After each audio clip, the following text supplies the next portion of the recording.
Hello and welcome to another episode of the Economic Times Cutting Chai Stories, an initiative by ET Edge.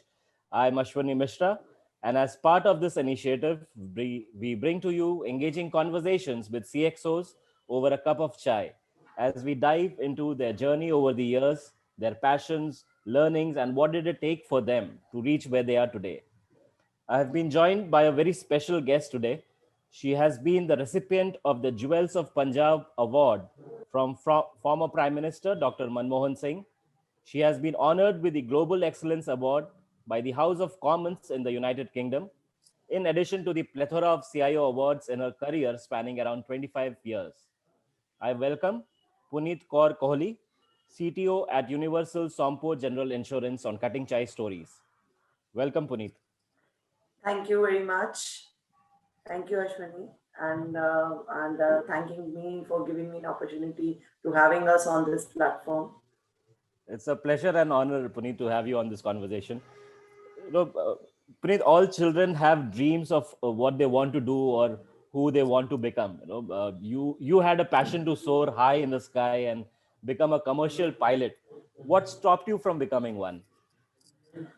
Thank you for putting that in place. It was my father's dream come true that, one of his siblings should be at least, be a flying commercial pilot. So when I did my flying, the training journey, and when I was back in India, so basically, what exactly went when I saw that there were not enough. In fact, there were no women pilots. Those days, the women Right, pilots were not taking. I'm talking about a journey of between 89 to 90. Though the West was, even West was not fully prepared to onboard women pilots. And that time when you come out as a commercial pilot, so you feel that, the sky is the limit for you. And true. when I came back, I could not see because I wanted to pursue my career very much in India because a patriotism is like, and in Delhi, basically being born and brought up, I was very passionate, to try and start my career out of here. But anyhow, since there were no women pilots, there were no, interviews being conducted. So that dream, had to be left. And then I had taken over an alternate career. That must have been Yeah. heartbreaking, Puneet. Yeah, but that's my passion. Whenever I will get time, I'm pursuing my all my passions. So I have already joined my flying school in Delhi in Oh, Vasant Kunj, okay. and maybe 1 years down the line, now I'm in Mumbai. So if I last year I could not do it because of the lockdown period, but this year I plan that in case in Mumbai you have the flying school, I will not even any chances or moments unturned about it. Definitely join that. So the passion is still there, and Of course, it will be till last breath of mine. so At least one flight I will do. Irrespective, there is so much change in technologies and everything is there. But I will I, learn and I will fly. I'll show that. I'm sure you would. Purit, can you take us through your childhood, at the schooling and the lessons that you've learned early on, and some lessons that which would have stayed with you till date? Yeah, so certain principles of my childhood. So like I had a very, a very nice and a naughty, childhood. In the sense, I grew up among seven brothers, 7 to 8 brothers, and dad being, I was like born as a daughter after five brothers in the family. And like, so my, growing up was very tomboyish because like, Okay. on my left and right and center, they were all boys. So I normally, when you see, your surroundings and the way you've grown up, so you acquire that by, not by heredity, but like, by your circumstances. So I like, your typical shorts wearing and all the activities that boys could do, I could do. So I was just like the survivor that way. And Okay. how it happened, like very a pampered child and all that stuff. And apart from that, a life where parents as a when a child gets the initial days of its upbringing, so he takes some mentors or some kind of thing, role models in his life. So Right. not that my parents were very good, but I've really seen him doing very good. So for me, my mother and my father were alpha men and alpha women in my life. So my father was an alpha man for me. Right. That's what really made me, that I have to be like him. So that made me, grew up like you can say a tomboyish type. But suddenly, sooner the things realized that in the family there was a lot of shoutings from my great grandmother that, like, after so much of blessings, you've been blessed with a granddaughter, so you are not giving her any feminism. So I was being put in all girls school that Okay. way. So the feminism started coming, and I was in the convent school and, like, started doing my bit of studies, and I was in the convent and coming once in a year during my holidays. And then it all started that, like, now what the brothers only I used to talk to and no outsiders. So for me, all boys outside my family were strangers. Okay. So I never used to interact with them. So this kind of thing also, they said, now, did we make a right decision to put her in the feminism school? She said, come on. She told my parents, like, take her out of the convent school, get her going into the, along with the co-education school, being a daily school only. So that is how I, basically pursued from ninth onwards my studies in Delhi. I was along with my elder two siblings, my Okay. brothers. Okay. And did you always wanted, to work in the technology field? How did you decide to pursue a career No, in tech? no. As I said, that I was very passionate to become a commercial pilot. I did learn flying and everything, but at the same time, since I came from a technical field, so I opted because the second career which was taking its leaps and bounds during those days, I'm talking about in the era of 90s, early 90s. 90s. Right. Yeah, it was computers, telecommunications, and communications, Right. electronics, telecommunications, and computers. So then when I got myself, I gave my entrance exam and I got selected for, either I enrolled myself for BTech computers or BE electronics and telecommunications. So I identified one of these common streams and took that and pursued that as my career. Right. And you got married at a very early age, Puneet. And how have you uh, tried to balance between your personal and professional life? Pretty early. I was just 20 and a half and I got married. So it was just not even 21. So basically, yes, right while I was pursuing my engineering, I got married. And it's maybe it was this time bit in our families, because being the only daughter earlier, the elder daughter, now I have a younger sister who's my cousin, 10, 20 years old in the family. But like those days, like grandfathers, they say that, like, if you're getting a good proposal and an alliance, you need to get married early and all that stuff. But Right. though I have enough of freedom in the family, I just had one, two conditions that I don't mind, don't mind getting married early. I just have two conditions: that I will pursue my career. I will not stop working. And secondly, I've really worked hard for my career and nobody will tell me that I should leave my studies. So that was very loud and clear from my side to my parents. So you put me in any family, I'll maintain the work-life balance. For my my initial stage of my career, I won't let my personal life getting compromised on my professional. So Professional. that was a commitment which I learned from my father, that how to have a work-life balance and how to maintain a good time management. So which I'm still carrying on as a discipline in my life. Right. Right. So that was an amazing thing. So never had any problems in terms of doing a work life balance. And unless you don't have a supporter who True. is the one he, so in my life, men played a very big role. So earlier it was my dad who was my alpha man, then my brothers who really, in every life, because being the pampered and the spoiled brat in the family, I was like with a tomboyish attitude. At the same time, the discipline, the principles which my dad and my grandparents carried, my Tayaji and all carried, those uncles imbibed in me. So that was the discipline which I carried, because they carried a very disciplined life. And then later, when I got married, my husband was the biggest supporter. He was my second alpha man in my life, you know, in which, like, he supported. He said, I will never stop you working, whatever you want to do. So sky is the limit. So sometimes he started looking for my dreams from his eyes. Oh, So that that's was the biggest thing which I got, and I'm blessed that I was being married and destined to be his better half. Now normally most of the men say behind every successful man there is a woman, but I am that lady who will say that behind every successful female also there could be a man, and behind me is my alpha man, who is my father and then my husband. Definitely. amazing. Very well put across, Puneet, and Yeah. very very happy to know that. Yeah. You've spoken about the tomboyish nature, Puneet. Time and again. So has that landed you in trouble in your professional life somewhere, or you've Yeah, managed that as well? yeah, yeah. The aggression definitely comes, by default. So that aggression that boys carried in the initial days, it still continues. Okay, and basically that has impacted my professional life, being because when you are at the top, you are a woman leader. Those days there were not much woman leader. Still Right. now, if you see, there are there are a Very handful few. of lady Yes. CIOs in India. You must be knowing about that. In fact, yesterday only.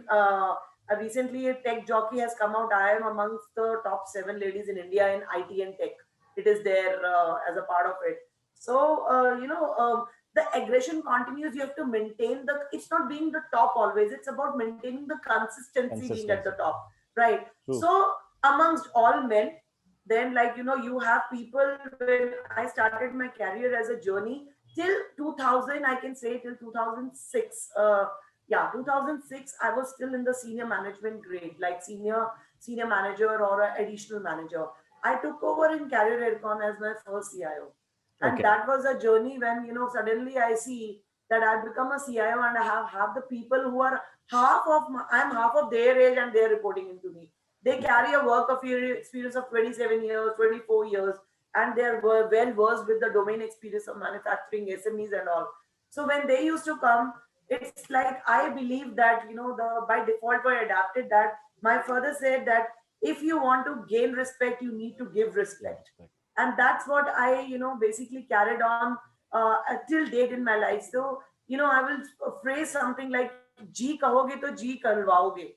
So that is Okay. something which I got as a principle, and I got it from my family. And that way, the moment those guys who were reporting to me, they used to walk into my cabin to give them respect. I used to get out of my cabin.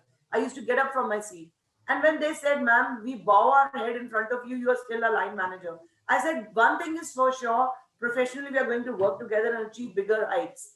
But True. I am not forgetting, maybe I'm successful today or because of anything, but I need to see that you're much experienced than me in terms of knowledge, in terms of age, and in terms of your experience. So I cannot forget that. So it's a win-win situation. We should have a mutual respect for each other.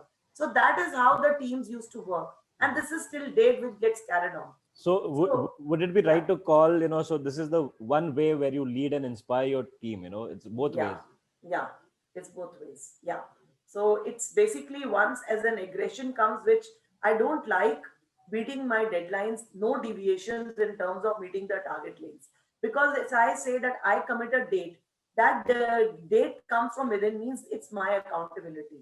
Right. And if any person who commits a date by this time, the deliverables of the program management is going to happen, and it does not happen, it means a big face down. It's not my face which I'm showing to my True. management, my senior, my board, and all that stuff, even to outsiders, or my commitment to internal and external customers. So I feel bad. I said, you let me know 10 days or 5 days in advance if you feel the target dates are not going to be met. I will not mind it, but be very upfront, Upfront. because what you will get from me is about integrity, only integrity and integrity. That is one which should be there from within you as a professional. If you're not carrying that integrity and that professionalism of commitment, I think so then the entire professionalism or any kind of degrees is an ultimate failure. I think it's That's what true, I true, feel. true. What is the uniqueness about your behavior, Puneet? That you think attracts people towards you. You've touched upon some of the points in terms of the manner in which you handle your team. So, are there any other strategies or something which you do that makes people look up to you? Yeah. Yeah. So I will talk about both attraction and distraction also, right? People Sure, might get please. distracted from me as well. Please So do that. I very humbly accept my weaknesses. That's very well. When I have a skip level interviews, and basically when I have a round an appraisal with my line manager, so I have taken very very positively about my weaknesses. As I told you, aggression came as by default because of my growing up.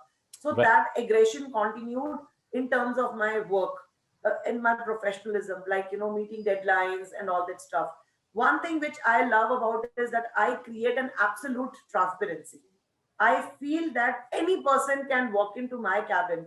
They don't need to follow any kind of hierarchy levels and Hierarchy. all. Hierarchy levels will be followed when you have said that I will follow hierarchy level, that my direct reports, I will see that I need this turnaround time from you.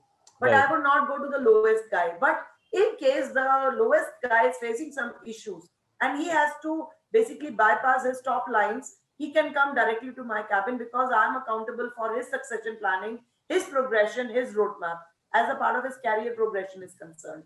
If he's feeling problem, he's having problem with his teammates, he sees that he is not a best fit in the kind of project he's doing, or he comes up with an open arm and tells, ma'am, I'm interested for multitasking.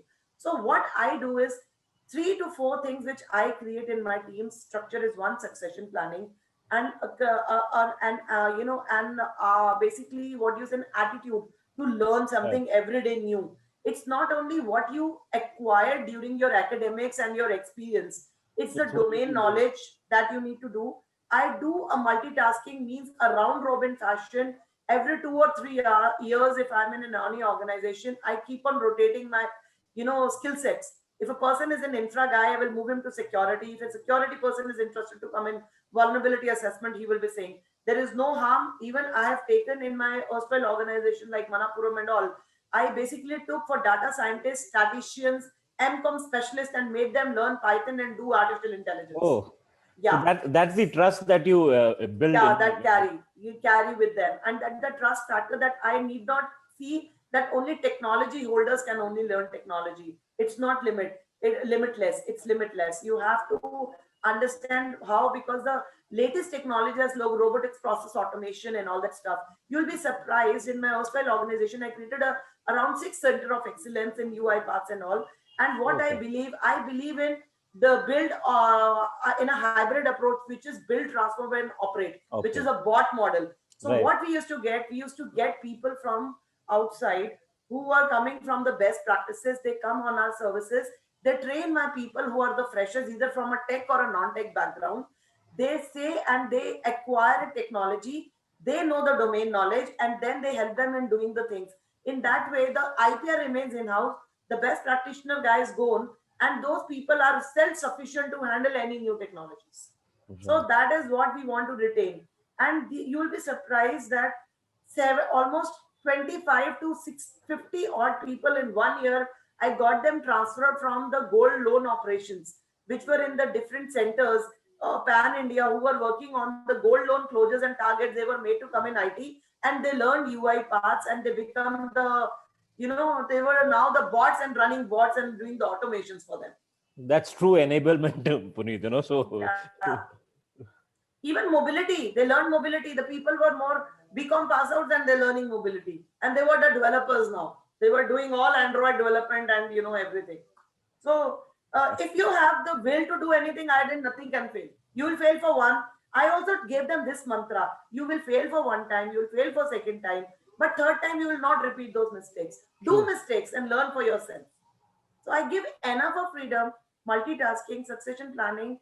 Um, Basically, then what I am very fond of is detoxification after every whatever I do is 200%. Whether working, offline balance, and professionalism or personalization. And when I'm partying, I'm a hardcore party guy, 200%. So if we have to do lunch, so I'll tell my team, pack up your bags at 6 o'clock or 6:30. Let's go and do some hop around, and then we'll go for some. We will hit to some pub or some this thing discotheque. We'll dance. We will drink. We'll do that everything on our last Friday. And today also we have almost 25 people going hitting a pub today, Okay. because tomorrow is the second Saturday. So Right. we await every alternate weekend and we hit the pub. So this is how basically a transparency between the leader and Right. the teams happens. It's always a we attitude. Now my you said that how you like, I get distracted by people. Why? They when see we are having an aggression, so I have a silence in my leadership, which they feel that ma'am is silent, so they feel that ma'am is not happy Something is with us wrong. because our performance is not up to the mark. Either Right. she will shout or she will only keep mum. I will not be a balanced person in between. So I will either no, I will stop taking huddles, I will not take the reviews. So they will see that something is wrong, and they will try and come and convince me, but I don't do that. vendors don't like me at all, because even the vendors fail and I treat vendors as my partners. True. My deadline, so it's very hard to push them up. So they are also equally getting scared with me when I'm meeting with them in the markets. It's like that. That's about me. Right, right. Very interesting points that you've mentioned, Puneet, and a lot of learnings that I'm sure our viewers will take from here. You've also been working towards creating a digitally competent India, Puneet. So there have been some initiatives where you have enabled children and women to access computers and learn about IT and Yeah. security. Could you elaborate on this initiative that you've taken? Yes. So for that only I got covered in the top Forbes Forbes 50 magazine. magazine, Right, right, Forbes right. magazine this year. And I'll be basically from UNICEF also. I'll be getting awarded in the month of May this year Oh, in Delhi only. So there is a curriculum of life which is called Landmark Program. A Landmark Program is a 6-month program which is the forum, the curriculum, and in the third stage you have to make a declaration for yourself that what you need to do. It's a time right. to give back to society. So what I did, I declared that I'm going to educate 1 lakh women in technology, or to make them computer savvy. More Okay. than 1 lakh women and children. So what I picked up when I picked this up over the weekends, this is way back in 2000. I can say it was in 2008, 2009 when I made this declaration, and I started working with the Anganwadi, people, where the ladies come and they Anganwadis are like Yes. are creches where people leave their children and then they go out, and some other outsider government funded teachers come and they take care of the bringing upbringing of the children. So it happens like that. So what I did, I used to do over the weekends, any of my computers more than 5 years old which used to get scrapped in my office, I used to tape them, assemble them, get it repaired from Nehru Place, and he used to donate these to them, the Anganwadi schools. So what, with many things, I used to create the animations for them to make them computer literate, to teach them the basics and all that stuff on technology, how to do a sign and all that stuff. So this is what my digital enablement started. And over the years I created so much for them that this year, last year in 2019, by the end I came to know that I ended up educating more than 1 lakh 10,000 ladies and kids. It Oh, was like that that's some over the achievement. years of 11 to 12 years.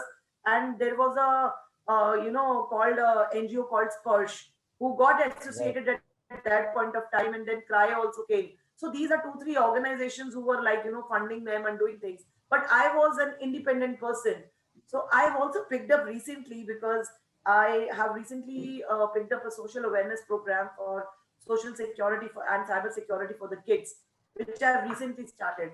And I'm just about to do some work for them, raising funds for them, and I'll be definitely doing in that way.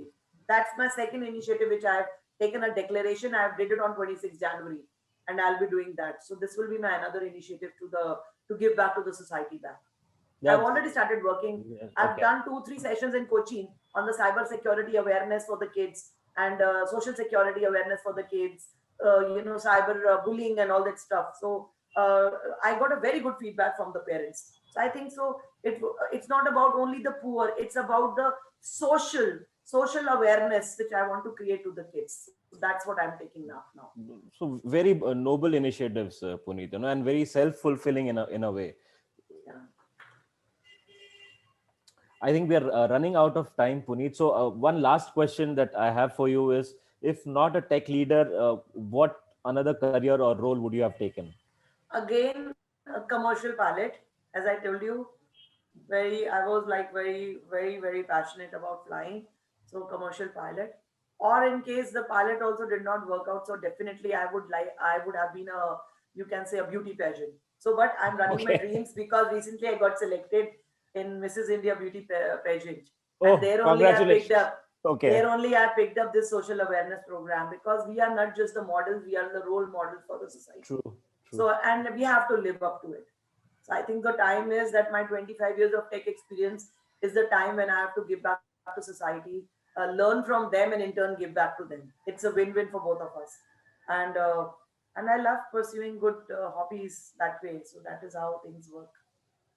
Right. Thank you, Puneet, for a very open and a candid conversation, if I may call it so. Thank you so much for sharing your views, your journey with us. So yeah, I would just like to add on here that, like, I'm, apart from working and, like, doing my these exercises, I'm very passionate about my hobbies, like, which is like socializing a lot, basically writing, and I also play a lot of golf, basically, because Okay. it gives me a lot of patience.